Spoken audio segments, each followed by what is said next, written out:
Hello friends, आपके अपने YouTube channel Amisha Kaushik पर आप सभी का फिर से स्वागत है एक नई वीडियो में। और जो हमारी आज की वीडियो है वो है आपकी HSSC CET मेंस की, जिसमें अपन ग्रुप 6 का कॉमर्स की बात करेंगे। तो आज का हमारा जो टॉपिक है वो है accounting equation and rule of debit and credit. ठीक है, इसके ऊपर हम बात करेंगे। एक आपको न्यूमेरिकल भी कराऊंगी, एक न्यूमेरिकल भी करेंगे इसका। और ये आपकी क्लास 3rd है।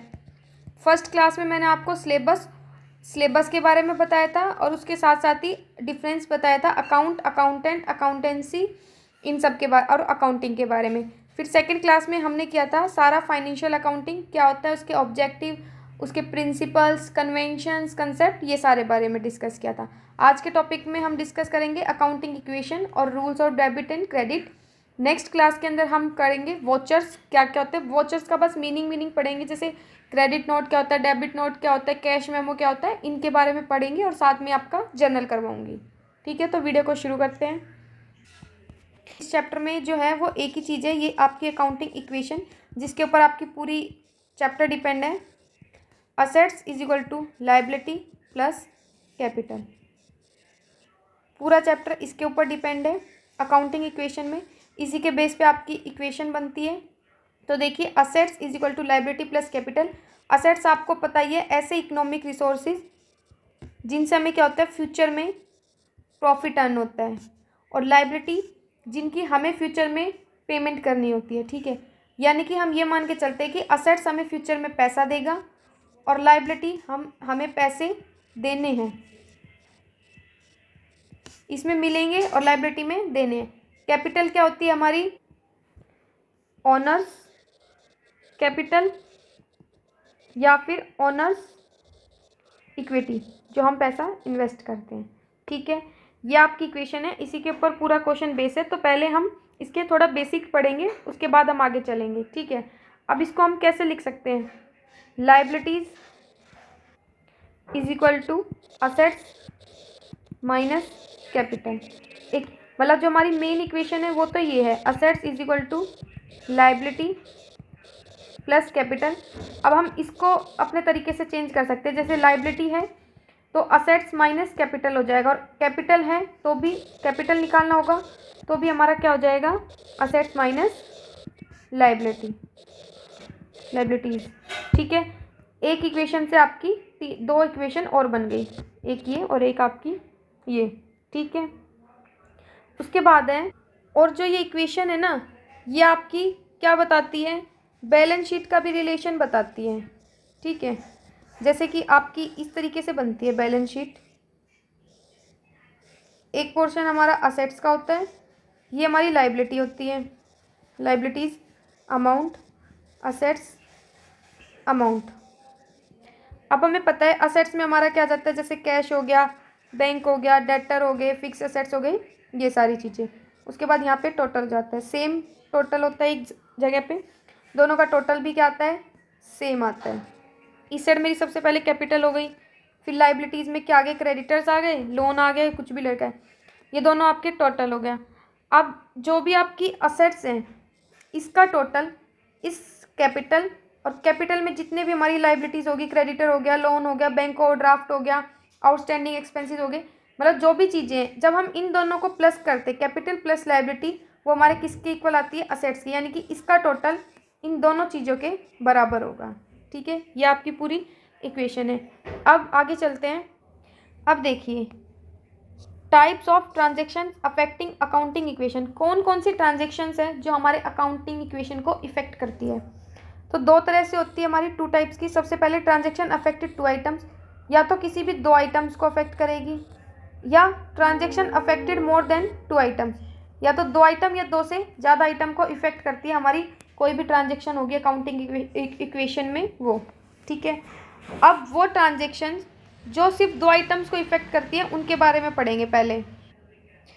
Transactions affected both the sides of accounting equation. सबसे पहले है हमारा increase in assets, increase in liability. ऐसी टू साइड अफेक्ट, जो दो साइड इफेक्ट करती है, ऐसी जहाँ पे असेट्स भी इंक्रीज होगी और लाइबिलिटी भी इंक्रीज होगी। वो कैसे, जैसे स्टार्टेड बिजनेस विद कैश, आपने अपना बिजनेस स्टार्ट किया कैश में, मान लो आपने 1 लाख रुपए कैश से अपना बिजनेस स्टार्ट किया, तो जब कैश इंक्रीज हो रहा है तो आपकी कैपिटल भी क्या हो जाएगी, इंक्रीज हो जाएगी, क्योंकि जितना आप पैसे लगा रहे हो, मान लो कैश लगा रहे हो, इक्विटी से लगा रहे हो, डिवेंचर से लगा रहे हो, तो वो क्या आपकी कैपिटल हो रही है ना, बिजनेस को स्टार्ट कर रहे हो तब। कई बार इसमें ये देखो ये भी आएगा, कैश भी आएगा, फर्नीचर भी, मान लो आपने 1 लाख का कैश लगाया, फर्नीचर लगाया 50,000 का, प्लांट एंड मशीनरी लाई 1 लाख की, तो यानी कि 1 लाख, 2 लाख, 2.5 लाख, यानी कि आपकी कैपिटल कितनी हो गई, 2.5 लाख। तो ये एरिया आपका क्या हो गया, असेट्स हो गया, क्योंकि कैश हो गया, फर्नीचर प्लांट मशीनरी हमारी असेट्स है, और लाइबिलिटी में हमारा कैपिटल इंक्रीज हो गया। अब देखो दोनों साइड क्या हो रही है, सेम है ना, इक्वल है ना, यानी कि एक का इफेक्ट से दोनों तरफ जब आपका इफेक्ट पड़ता है तब। अब इसमें क्या हो रही है, आपकी कैश भी, असेट्स भी इंक्रीज हो रही है, हमारी लाइबिलिटी भी इंक्रीज हुई। अब आ रहा है क्रेडिट परचेज ऑफ गुड्स। जब आप उधार गुड्स को परचेज करते हो तो असेट साइड में तो आपका क्या बढ़ गया, स्टॉक बढ़ गया, और जब आप उधार परचेज कर रहे हो तो आपके क्या बढ़ गए, क्रेडिटर्स बढ़ गए ना, कि आपने उधार सामान खरीदा तो आप इसको पेमेंट कभी ना कभी करनी है, और क्रेडिटर्स हमारे किस में आते हैं, लाइबिलिटी में, तो दोनों पोर्शन क्या हुए, increase. Credit purchase of assets, जब आप कोई भी असेट्स परचेज करते हो वो भी उधार पे, तो सेम वही चीज़ हो जाएगी, असेट्स बढ़ गई, लाइबिलिटी इंक्रीज हो गई। बैंक लोन ले रहे हो तो बैंक में तो पैसा आ गया, असेट्स में तो पैसा आ गया, लेकिन हमारी लाइबिलिटी क्या हो गई, इंक्रीज हो गई। रिसीव्ड कमीशन, कमीशन रिसीव हुआ कैश में और कैपिटल में इफेक्ट पड़ा, ठीक है। तो ये तो आपकी थी इंक्रीज इन असेट्स और इंक्रीज इन लाइबिलिटी। अब दोनों चीज़ क्या हो रही होंगी, आपकी डिक्रीज हो रही होगी। जैसे पेमेंट टू क्रेडिटर्स, अब आपने ये मान लो ये आपकी असेट्स लाइबिलिटी हमने ऐसे बना रखा है, असेट्स लाइबिलिटी प्लस कैपिटल, ठीक है, हमें पता ही इक्वल टू में होता है।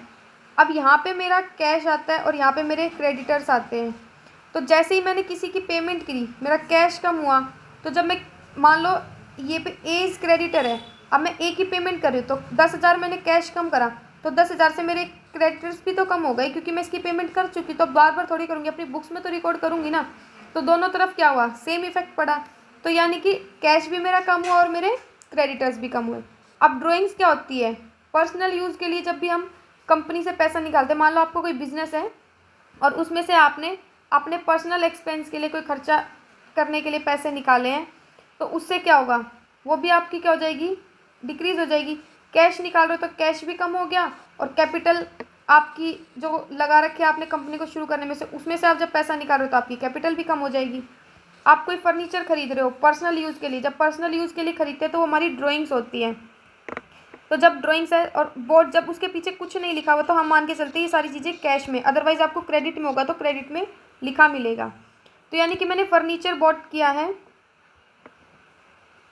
एक सेकेंड, मैंने फर्नीचर परचेज किया है, पर्सनल यूज़ हमारी ड्राइंग्स होती है। मैं फिर बता रही हूँ, जब भी कैपिटल में से ओनर कोई भी पैसा निकालता है अपने पर्सनल खर्चे के लिए, पर्सनल यूज़ के लिए, उसको हम इंग्लिश में ड्राइंग्स बोलते हैं, मतलब ड्राइंग्स बोला जाता है काउंटिंग की टर्म में, ठीक है।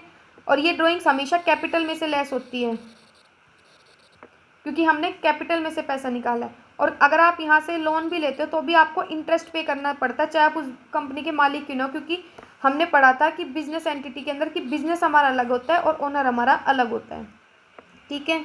तो उसके बाद क्या हो गया, फर्नीचर का तो कैश भी कम कैपिटल कम। रेंट पेड कर दिया आपने, रेंट पे किया तो कैश कम हो गया, कैपिटल भी कम होएगी। डेप्रिसिएशन और मशीन भी कम होगी, और डेप्रिसिएशन करा मशीन के ऊपर, तो मशीन की वैल्यू 1 लाख थी, आज 10,000 रुपये उसकी वैल्यू कम हो गई, तो कैपिटल भी कम होगा और मशीन की वैल्यू भी कम होगी, तो ये डिक्रीज हो जाएंगे, ठीक है। ये तो थी आपकी टू साइडेड वाली। अब है transaction affected one side of accounting equation, ये आपकी एक साइड में इफेक्ट करती है, जो increase in assets decrease in assets, ठीक है। मतलब ये होता है, देखो इफेक्ट तो दो जगह पड़ा है देख रहे हो तो आप, लेकिन एक ही साइड में पड़ा है, यानी कि हमने ये पढ़ा था ना, जैसे assets is equal to liability plus capital, तो यानी कि एक साइड मतलब सिर्फ असेट्स में इंक्रीज डिक्रीज हो जाएगा, तो जब यहीं पे इंक्रीज डिक्रीज हो गया तो यहाँ पे कोई इफेक्ट नहीं पड़ा, तो जो टोटल रहेगा वो हमारा सेम रहेगा, या सिर्फ इस साइड ही आपका डिक्रीज इंक्रीज हो रहा होगा, इस साइड कोई इफेक्ट नहीं हो रहा होगा, ठीक है। ये हमारी वन साइडेड है, लेकिन इफेक्ट दो जगह हो रहा है, हमें इफेक्ट दो जगह पढ़ना था।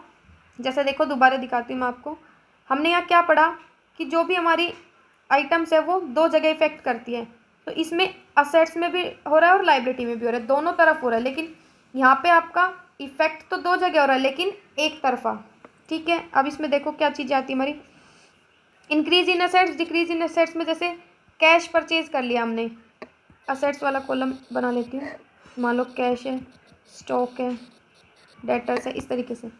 अब मैंने कैश में परचेज करी तो यानी कि मेरा कैश तो क्या हो गया, कम हो गया, 1,000 रुपये की परचेज करी, लेकिन 1,000 कैश कम होने से क्या हो गया, 1,000 रुपये का मेरे पास मटेरियल भी आ गया, तो मेरा स्टॉक इंक्रीज हो गया, यानी कि यहाँ पे वैल्यू इक्वल हो गई। उसके बाद कैश रिसीव फ्रॉम डेटर्स, मुझे डेटर्स से कैश रिसीव हो गया, तो मान लो 1,000 के मेरे डेटर्स थे, तो 1,000 मेरा कैश बढ़ गया, यानी कि 1,000 प्लस हुआ तो 1,000 माइनस हो गया। विड्रॉ कैश फ्रॉम बैंक, जब मैं बैंक से पैसा निकाल रही हूँ, तो बैंक से पैसा निकाल रही हूँ तो मेरे पास कैश आ रहा है और मेरा बैंक क्या हो रहा है, कम हो रहा है। ये जितनी भी टर्म है आपकी सारी क्या है, असेट्स ही हैं। डिपॉजिट इनटू बैंक, अगर आप बैंक में पैसा डिपॉजिट करते हो तो आपका बैंक बढ़ जाता है और कैश कम हो जाता है। फर्नीचर परचेज कर रहे हो कैश से, तो फर्नीचर आ रहा है और कैश गया। इन्वेस्टमेंट की, तो इन्वेस्टमेंट प्लस हो जाएगी, कैश माइनस हो जाएगा। बी आर ड्रॉन, आपने बी आर ड्रॉन करा तो बी आर भी क्या होता है, मेरी असेट्स होती है, और डेटर्स क्या हो जाएंगे, मेरे कम हो जाएंगे। ठीक है। उसके बाद है आपकी इंक्रीज इन लाइबिलिटी और डिक्रीज इन लाइबिलिटी, मतलब इंक्रीज और डिक्रीज आपका लाइबिलिटी की तरफ होगा।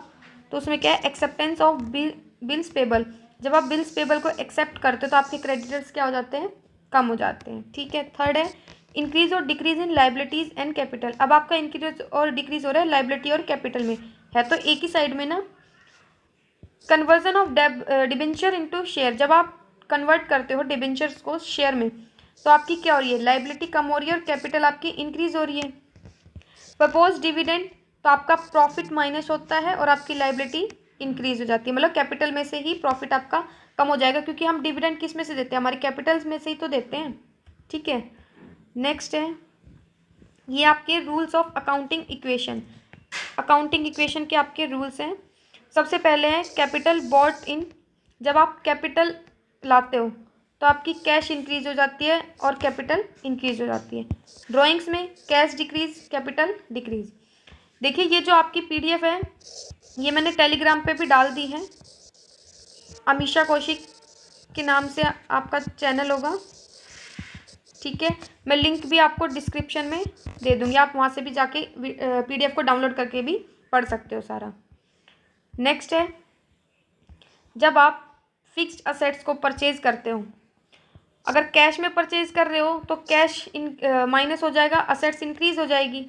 अब यहाँ पे कोई इफेक्ट आपका आएगा नहीं, क्योंकि देखो कैश में हो रहा है, दोनों चीज़ असेट्स की बात हो रही है, तो एक कम हो रहा है एक बढ़ रहा है, तो आपका जो बैलेंस है वो इक्वल हो जाएगा। लेकिन अगर आप क्रेडिट में खरीदते हो तो आपकी लाइबिलिटी मतलब आपके क्रेडिटर्स इंक्रीज हो जाएंगे और यहाँ पे आपके पास फिक्स असेट्स आ जाएगी। गुड्स परचेज करते हो, अगर आप कैश में परचेज कर रहे हो तो वही same cash decrease stock increase, लेकिन क्रेडिट में करोगे तो सेम क्रेडिटर्स आपके इंक्रीज हो जाएंगे और आपके पास स्टॉक भी आ जाएगा। जब आप क्रेडिटर्स की पेमेंट कर दोगे, यानी कि आपने जो जैसे मान लो यहीं पे आपने ये उधार माल ले रखा है 10,000 की, तो आपकी गुड्स हो गई और 50,000 की आपकी फिक्स असेट्स होगी, यानी कि टोटल 60,000 रुपये आपको देने थे, अभी तक आपने दिए नहीं है। तो जब आप दोगे तो 60,000 रुपये आपके पास कैश कम हो रहा है और 60,000 रुपये से ही आपकी क्या है, दोनों लाइबिलिटी कम हो जाएगी। ठीक है। उसके बाद है sales of goods, sales of goods, आप देखो कॉस्ट ₹500 सोल्ड फॉर ₹6,000, यानी कि आपने 5,000 की चीज़ को 6,000 में बेच दिया। अब इसका इफेक्ट कैसे पड़ेगा, देखो सबसे पहले आपने सीधी सी बात देखनी है, कॉस्ट कितनी थी उसकी 5,000, यानी कि आपके पास तीन चीज़ें, कैश, स्टॉक और प्रॉफिट, ये मान के चलेंगे हम, प्रॉफिट हमारा कैपिटल साइड में चला जाएगा। अब देखो कॉस्ट 5,000 की, यानी कि आपने माल कितने का बेचा, 5,000 का, कैश में बेचा है, आया कितना 6,000, 5,000 की चीज़ को 6,000 में बेच रही हूँ, यानी कि 1,000 का मेरे पास क्या हो गया प्रॉफिट। अब यहाँ पे भी इफेक्ट कितने का दिख रहा है, 1,000 का, और इस साइड भी इफेक्ट कितने का दिख रहा है, 1,000 का, तो टोटल हो गया सेम। तो सेम वही चीज़ है कि 5,000 से स्टॉक कम हो गया, 6,000 से कैश बढ़ गया और कैपिटल मेरा 1,000 आ गया। अब मान लो मैं उधार मैंने सोल्ड किया, cost ₹5,000 sold to Rams on credit, यहाँ पे कैश था, यहाँ पे क्रेडिट में बेचा 6,000, स्टॉक सेम वही 5,000 से कम होगा। एक चीज़ हमेशा ध्यान रखना, स्टॉक हमेशा ओरिजिनल पे वैल्यू पे होगा, यानी कि कॉस्ट प्राइस पे ही आप उसको लिखोगे। ठीक है, ये चीज़ बहुत ध्यान रखना, जब माइनस करोगे तब और प्लस करोगे तो भी। अब उसने स्टॉक 5,000 से माइनस कर दिया, जब वो उसने उधार सामान बेचा है तो उसके पास क्या बढ़ गए, डेटर्स, क्योंकि डेटर्स से उसको पैसा मिलेगा। प्रॉफिट सेम वही रहने वाला है 1,000 रुपये। Cost 5,000, sold for cash 4500। Stock तो सेम वही 5,000 से कम होगा। कैश उसके पास कितना आया 4500। 5,000 की चीज़ को 4500 में बेच दिया, यानी कि 500 रुपये का लॉस हो गया, वो कैपिटल में से माइनस हो जाएगा। ठीक है। नेक्स्ट है cash receive from debtors. Debtors से जब हमें कैश रिसीव होगा, यानी कि 6,000 रुपये मुझे मिल रहे हैं, तो इसको तो मैं ख़त्म कर दूंगी, यानी कि 6,000 रुपये मेरे पास आ चुके, तो कैश मेरा इंक्रीज़ हो गया और डेटर मेरे डिक्रीज़ हो गए। इसको हम मतलब जब मेरे पास इसका पैसा आ जाएगा तो इस एंट्री को तो मैं ख़त्म ही कर दूंगी, तो मेरा कैश क्या हो जाएगा, इंक्रीज़ हो जाएगा। उसके बाद B R drawn on debtors. जब मैं बी आर डेटर्स के लिए ड्रॉन करूँगी तो बी आर मेरे इंक्रीज़ हो जाएंगे और डेटर मेरे डिक्रीज़ हो जाएंगे, क्योंकि मैंने उनको बिल बना के दे दिया 3 महीने का, 4 महीने का, 1 साल का, जितने का भी बिल बनेगा, तो उससे मेरे डेटर्स खत्म हो जाते हैं, मेरा बी आर इंक्रीज़ हो जाता है। उसके बाद है बीपी एक्सेप्टेड बाय क्रेडिटर्स। और क्रेडिटर्स में क्या होता है, बिल्स पेबल क्या होता है हमारा, क्रेडिट में होता है, तो बीपी बढ़ जाएगा, क्रेडिटर माइनस हो जाएंगे। Redemption of loan. अब लोन का कैसे रिडम्पशन होता है, बाय कैश। अगर कैश से कर रहे हो, रिडम्पशन मतलब पेमेंट कर रहे हो, तो कैश से लोन की पेमेंट करो तो कैश भी कम हो जाएगा और जितने रुपए का लोन लिया था वो भी माइनस हो जाएगा। या देखो ऐसा भी हो सकता है, मान लो आपने लोन लिया है 1,00,000 रुपए का, लेकिन आप एट प्रेजेंट कितनी पेमेंट कर रहे हो, 50,000 पेमेंट कर रहे हो, तो यानी कि इस लोन में से 1,00,000 में से सिर्फ 50,000 माइनस होगा, 50,000 आपका अभी भी रह जाएगा। तो जितना कैश कम हो रहा है उतना हमने लोन कम कर दिया, तो कैश जितना गया उतना ही हमारा लोन कम हो गया। Bye issuing share capital. अगर आप शेयर कैपिटल को इशू कर देते हो तो हमारा लोन तो कम होगा, लेकिन हमारी कैपिटल क्या हो जाएगी, इंक्रीज हो जाएगी। परचेज रिटर्न, एक सेकेंड, परचेज रिटर्न आ रही है मेरे पास, परचेज रिटर्न है, तो मैंने किसी से सामान लिया होगा ना, वो मेरे ख़राब हो रहा, ख़राब निकला है, कुछ भी हो जाता है, तो जब मैं उसको वापस करूँगी तो मेरे पास से स्टॉक क्या हो गया, कम। 1,000 रुपये का माल ख़राब निकला तो मैंने 1,000 रुपये का वापस कर दिया, तो 1,000 रुपये से मेरे क्रेडिटर भी क्या होंगे, कम होंगे। मैं उनको 1,000 रुपये कम दूंगी ना, क्योंकि उतना माल ख़राब निकला है, तो स्टॉक भी कम, क्रेडिटर्स भी कम। अब एक्सपेंसेस कैसे कैसे हो सकते हैं, देखो सबसे पहले सैलरी पेड। सैलरी किस में पे की जाती है, कैश में, तो कैश कम हो गया, कैपिटल में से कम हो जाएगा as an expense in a loss. ठीक है, एक्सपेंसेस के लिए होगा। फिर है सैलरी आउटस्टैंडिंग और अनपेड। मान लो आप, जैसे ऐसे होता है ना, कई लोग ये नहीं बोलते भाई मेरी तो 2-2 महीने की सैलरी हो रही, 3-3 महीने की सैलरी अभी तक दी नहीं है। तो जब कंपनी सैलरी नहीं देती है तो कंपनी का क्या बढ़ रहा है, क्रेडिटर बढ़ रहा है। मान रहे हो ना ये बात, आपने सर्विस तो ले ली है किसी पर्सन से और आप उसको पैसे नहीं दे रहे हो, तो इसका मतलब क्या हो रहा है, आपके लिए वो क्या बन गई, लाइबिलिटी बन गई। मान लो आपके पास कोई आदमी काम करता है और उसकी 10,000 रुपये मंथली सैलरी, आपने 3 महीने से उसकी सैलरी नहीं दी, यानी कि आपको 30,000 रुपये देने हैं उस आदमी को। आपने उसकी सर्विस ले लिया, आपको ये 30,000 आज नहीं तो कल देने ही पड़ेंगे, तो वो आपकी क्या हो गई, लाइबिलिटी बन गई। आपने साथ साथ पेमेंट नहीं करी। तो आउटस्टैंडिंग का मतलब होता है ऐसी सर्विस जो आपने ले तो ली, लेकिन आपने उसकी पेमेंट अभी तक नहीं की है। ठीक है, आउटस्टैंडिंग और अनपेड। तो उससे मेरी क्या हो रही है, क्रेडिटर्स बढ़ गए और कैपिटल मेरी कम हो जाएगी। Salary prepaid. प्रीपेड का मतलब होता है आप एडवांस में किसी चीज़ की पेमेंट करते हैं। प्रीपेड में हम एडवांस में पैसा दे देते हैं और आउटस्टैंडिंग में हम काम कर लेते हैं और हमें काम करने के बाद भी पैसा नहीं मिलता है। प्रीपेड में कैश माइनस होता है, प्रीपेड प्लस होता है, अलग से अकाउंट बनता है ऐसे प्रीपेड का। और लाइबिलिटी साइड में आउटस्टैंडिंग, लाइबिलिटी आउटस्टैंडिंग हमारी लाइबिलिटी होती है क्योंकि कंपनी ने काम करवा लिया लेकिन पैसा नहीं दिया, और कंपनी पैसा दे चुकी, काम नहीं हुआ, तो वो प्रीपेड हो गई। कन्फ्यूजन हो तो आप मुझे कमेंट बॉक्स में कमेंट कर देना, जब नेक्स्ट वीडियो लाऊंगी तो उसमें अच्छे से बता दूंगी।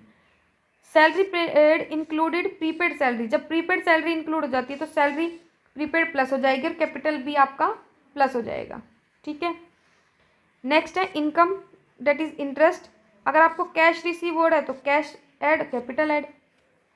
Interest accrued, due but not receive. Accrued का मतलब होता है काम कर लिया लेकिन मुझे पैसा नहीं मिला। ये तो मेरा खर्चा था कि एक खर्चा मैं एडवांस कर चुका और एक खर्चा मेरा हो चुका है लेकिन मैंने उसी की अभी तक पेमेंट नहीं करी है। ऐसे ये होती है कि एक इनकम तो मैंने कमा ली है पर मिली नहीं, और एक बिना कमाए मिल गई। Interest received in advance, unearned income भी बोलते हैं इसको। अनअर्न इनकम का मतलब होता है कि हमें एडवांस में इन पैसे मिल गए, इनकम हो गई मेरी। ठीक है, और इंटरेस्ट अक्रूड का मतलब होता है कि मैंने काम कर लिया लेकिन मुझे पैसे नहीं मिले हैं।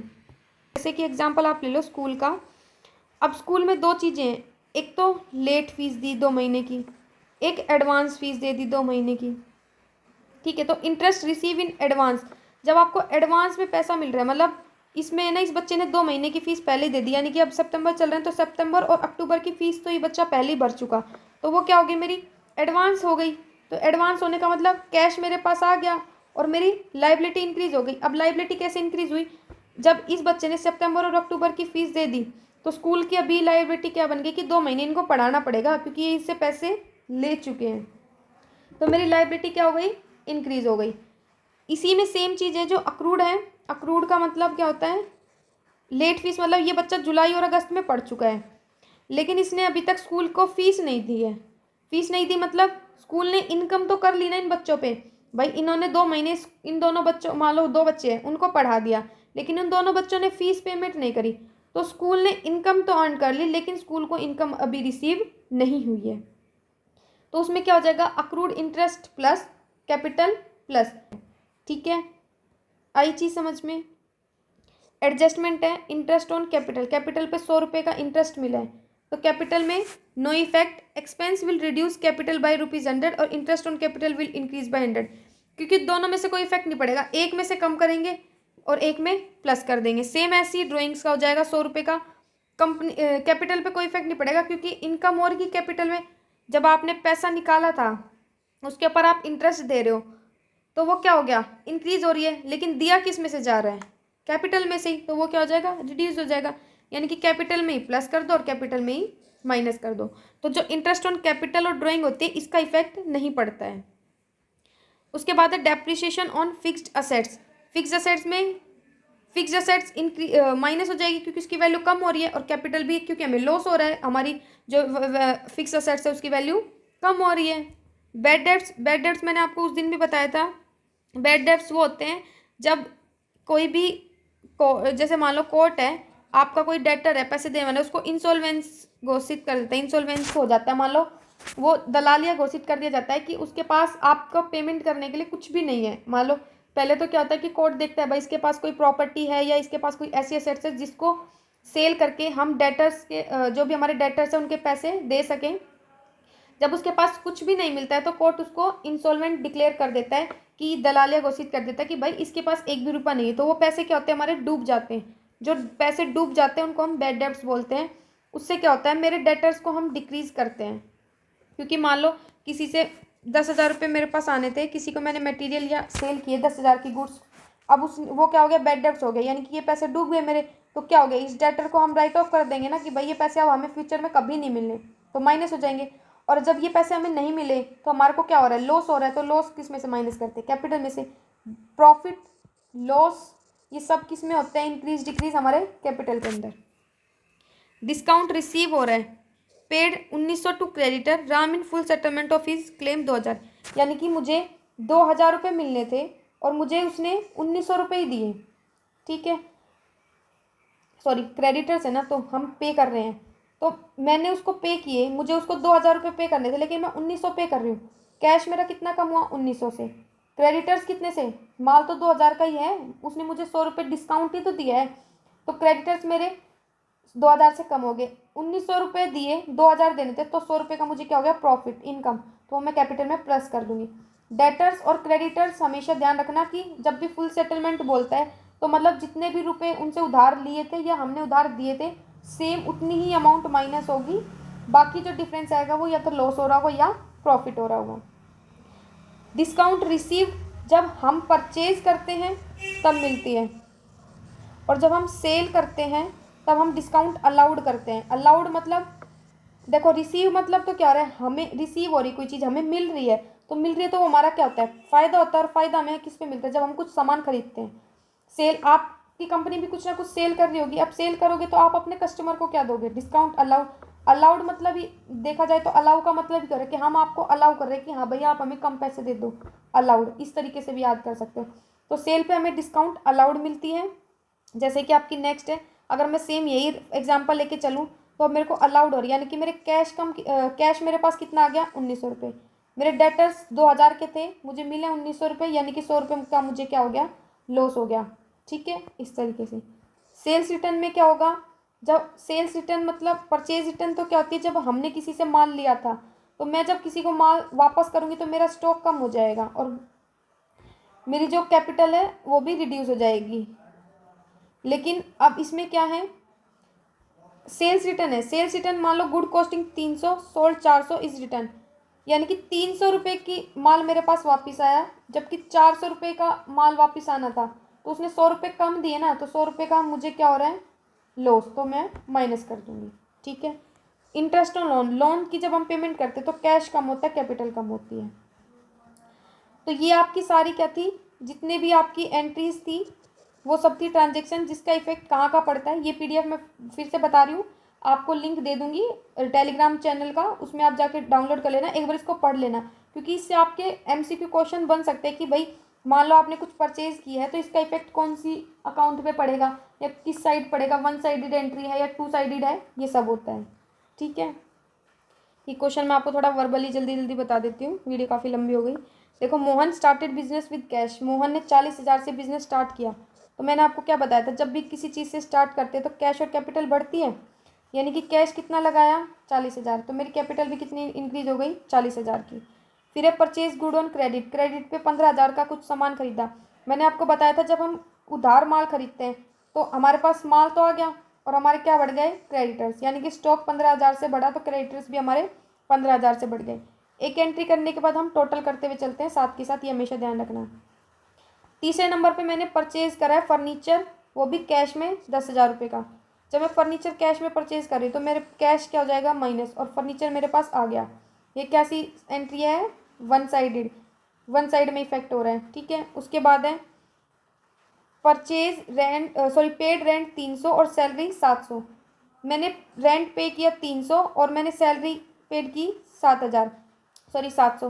तो अब आप देखो टोटल कितना पे कर रही हूँ, 1,000, तो कैश तो मेरा 1,000 में ही, जब तक किसके पीछे कुछ ना लिखा मिले तो हम कैश मानते हैं। 1,000 रुपये मेरे कम हो रहे हैं और कैपिटल भी मेरी कितने से कम हो जाएगी, 1,000 रुपये से। उसके बाद है sold good costing 1,200 on credit और 1,500, एक सेकेंड पूरा पढ़ती हूँ उसका क्वेश्चन क्या है। Sold good costing 12,000 on credit और यहाँ पे 15,000 है, यानी कि मैंने 12,000 की गुड्स को बेचा है 15,000 में। ठीक है। अब 12,000 के गुड्स बेच दिए, यानी कि मेरे पास 15,000 का माल था जिसमें से मैं 12,000 का माल बेच दिया, उधार बेचा है तो मेरे क्या बढ़ गए, डेटर्स। देखो 12,000 की चीज़ में 15,000 में बेच रही हूँ, ये ध्यान रखना, 3,000 का मुझे क्या हो गया, प्रॉफिट हो गया। अब मैंने क्रेडिटर्स की पेमेंट कर दी 8500 रुपये, ये पर्टिकुलर है, सॉरी मैं पहले फॉर्मेट बताने भूली। देखो इस तरीके से सीरियल नंबर आती है, फिर ट्रांजेक्शन जो जो यहाँ पे लिखा होता है हम पूरा वही लिखते हैं शॉर्ट में। Assets is equal to liability plus capital. ठीक है। Assets is equal to liability plus capital. Cash है, जो जो चीज़ आती है वो हम यहाँ पे बना लिखते हुए चले जाते हैं। ये कैपिटल और कैश ये सारी चीज़ें हमारी फिक्स होती हैं, बाकी हम स्पेस छोड़ देते हैं, जो भी चीज़ें आती हैं वो हम रिकॉर्ड कर देते हैं। उसके बाद है मेरा क्रेडिटर्स को मैंने पेमेंट कर दी, 8500 की पेमेंट करी है, तो मेरे क्रेडिटर्स 15,000 के थे, मैंने 8500 पेमेंट कर दिया, कैश से करी तो मेरा कैश कम हो गया। उसके बाद मेरे को इंटरेस्ट रिसीव हो रहा है, तो 1,500 कैश में और 1,500 कैपिटल में, हमने अभी पढ़ा था। फिर मैंने करा withdraw cash for private use, private या पर्सनल अपने खर्चे के लिए यूज़ कर रही हूँ, तो कितना कैश निकाला है मैंने, विड्रॉ मतलब निकालना, क्या निकाला है, कैश, कितना 4,000, और ये मेरा क्या है, खर्चा है, तो मैं माइनस कर दूंगी कैपिटल में से भी, ड्राइंग्स हो रही है। लास्ट एंट्री है purchase good from Ram 8,000 and paid cash 5,000। मैंने राम से 8,000 का सामान खरीदा है लेकिन मैंने उसको कैश कितना दिया है, सिर्फ 5,000। पहले तो बताओ कि जब मैं राम से 8,000 का सामान खरीद रही हूँ तो मेरे पास स्टॉक कितना आया होगा, 8,000 का आया होगा ना, तो 8,000 तो स्टॉक आ गया। पे कितना किया, 5,000। मुझे 8,000 पैसे देने थे, मैंने दिए उसको 5,000, यानी कि 3,000 के मेरे क्या बढ़ गए, क्रेडिटर्स। अब आप जब इसका टोटल करोगे तो बिल्कुल इक्वल आएगा। जब आप इसका टोटल करोगे तो ये आपका बिल्कुल इक्वल आएगा, assets is equal to liability plus capital, यानी कि देखो यहाँ पे आपका टोटल है 39,500, 90,500, 0 0 5 और 5 10, 9 9 18 और 1 19, 49,000। अब आप यहाँ से प्लस करोगे तो 13 11 10 15, 5 और 3 8 और 1 9, 1 2 3 4, यानी कि 49,000, 3 जीरो आपकी है, तो यानी कि हमारा assets is equal to liability क्या रही, सेम रही, तो हमारा वेरीफाई हो गया। ठीक है। तो आज की वीडियो में इतना ही। वीडियो में लास्ट तक बने रहने के लिए थैंक यू, धन्यवाद आपका। और अगर आपकी कोई भी क्वेरी है तो आप मुझे कमेंट बॉक्स में कमेंट कर सकते हो। मैंने देखिए आपके साथ सारे रूल डिस्कस किए, एक बार आप इनको दोबारा से पढ़ लीजिएगा तो आपको बिल्कुल क्लियर हो जाएगा। कोई भी दिक्कत आए उसके बाद भी तो आप मुझे, मैं फिर से कह रही हूँ, कमेंट कर सकते हो। और नेक्स्ट वीडियो मेरी जर्नल की रहेगी, जिसके अंदर मैं जर्नल और वाउचर के बारे में डिस्कस करने वाली हूँ। वाउचर का डीपली नहीं, इनका मीनिंग पढ़ेंगे, क्योंकि जो आपका एग्जाम ओरिएंटेड है उसमें यही होता है कि आपसे ये पूछा जाता है जो क्रेडिट नोट है वो कौन बनाता है, सेलर बनाता है, बायर बनाता है, या डेबिट नोट है वो कौन बनाता है, कैश मेमो क्या होता है, कैश मेमो में क्या क्या डिफाइन किया जाता है, उस पर सिग्नेचर होते हैं या नहीं होते। तो इस टाइप की चीज़ें हैं जो बेसिक होगा वो मैं आपको सारा बता दूंगी, बाकी जर्नल पढ़ेंगे। ठीक है।